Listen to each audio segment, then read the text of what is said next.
Shalom saudara semua, saudara yang terkasih di dalam Tuhan. Apa kabar saudara? Saya senang sekali dapat kembali berjumpa dengan saudara. Di luar pada saat saya take video ini sedang hujan, namun hati saya dipenuhi sukacita Tuhan. Saya berdoa semua saudara juga dipenuhi dengan sukacita Tuhan. Hari ini saya akan sharing firman Tuhan. Saudara, kita akan lihat bersama di kitab Amsal pasal ketiga ayat ke-5 sampai 6. Saya beri judul sharing hari ini, bagaimana mengatasi kesulitan hidup. Mari lihat bersama di Amsal 3 ayat ke-5 sampai ke-6. Percayalah kepada Tuhan dengan segenap hatimu, dan janganlah bersandar kepada pengertianmu sendiri. Akuilah Dia dalam segala jalanmu, maka Ia akan meluruskan jalanmu. Saudara, mari kita lihat satu persatu dari ayat ini. Poin pertama yang dapat kita lihat adalah percayalah kepada Tuhan dengan segenap hatimu. Percaya kepada Tuhan. Pada saat Anda hiking atau mendaki, menaiki gunung-gunung tempat pariwisata, seringkali di sana Anda akan ketemu beberapa tempat perhentian atau hiking rest stops. Tempat-tempat ini dibangun karena ada orang-orang yang paham bahwa Anda akan butuh untuk istirahat sejenak, akan butuh untuk disegarkan, atau bahkan mungkin Anda membutuhkan tempat untuk bermalam. Memasuki rest stops ini, mindset atau pola pikir kita harus benar. Kita tidak boleh melihatnya sebagai masalah yang akan membuat perjalanan kita menjadi tertunda.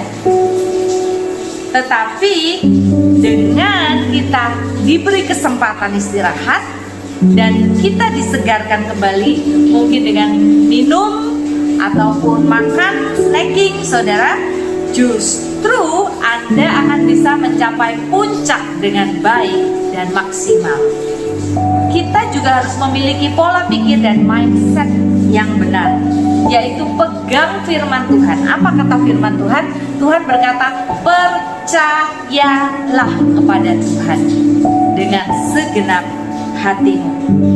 Percaya kepada Tuhan berarti pada saat orang-orang lain bersungut-sungut menghadapi masalah tersebut, masalah yang sama, percaya kepada Tuhan berarti kita tidak perlu ikut bersungut-sungut, karena kita percaya dengan segenap hati bahwa Tuhan sedang mengarahkan langkah-langkah kita. Percayalah kepada Tuhan dengan segenap hatimu, dan janganlah bersandar kepada pengertianmu sendiri. Akuilah Dia dalam segala lakumu, maka Ia akan meluruskan jalanmu. Atau dalam terjemahan dikatakan, Tuhan akan mengarahkan langkah-langkah kita.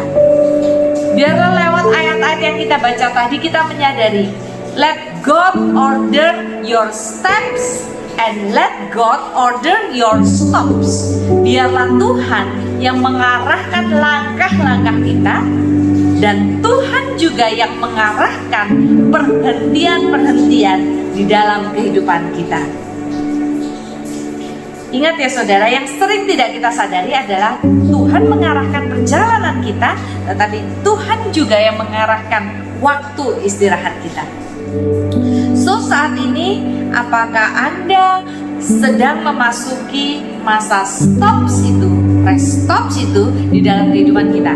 Percayalah kepada Tuhan dengan segenap hatimu bahwa Tuhan selalu merancangkan yang baik. Tuhan berkehendak supaya kita lebih kuat, lebih segar untuk mencapai puncak atau rencana yang Tuhan tetapkan dalam kehidupan kita. Poin kedua yang akan kita lihat lewat ayat firman Tuhan tadi adalah jangan bersandar kepada pengertianmu sendiri. Rely on your own understanding. Bersandar kepada pengertian kita. Nah, apa saja understanding kita yang seringkali salah, yang sehingga menghambat kita untuk melihat rencana Tuhan digenapi dalam hidup kita. Yang pertama, understanding yang sering salah adalah bahagia, tentang bahagia. Banyak orang melakukan ini, melakukan itu, usaha ini, usaha itu, ujung-ujungnya hanya karena ingin bahagia. Kita tidak perlu mengejar sesuatu yang luar biasa untuk bisa bahagia, karena kebahagiaan itu tepat ada di depan mata kita kalau kita mau belajar mengekspresikan rasa syukur kita. So, orang yang bahagia adalah orang yang tahu bagaimana mengekspresikan atau bagaimana bersyukur di dalam kehidupannya. Understanding, pengertian yang sering salah yang kedua adalah saya menunggu suatu pertolongan yang besar atau mujizat yang besar supaya saya bisa mulai bergerak maju untuk mencapai mimpi saya. Firman tadi berkata, percayalah kepada Tuhan dengan segenap hatimu dan janganlah bersandar kepada pengertianmu sendiri.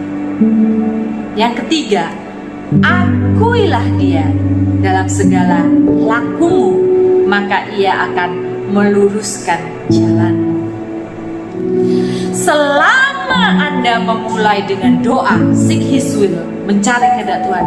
Selama Anda memulai sesuatu dengan hati yang tulus terhadap kehendak Tuhan, sangat kecil kemungkinan saudara akan salah langkah dalam keputusan-keputusan yang kita pilih.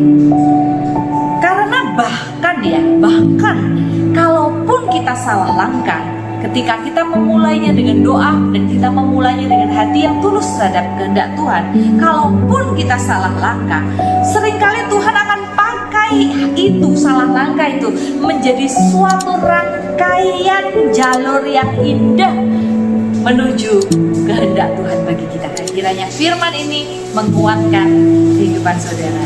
Amin.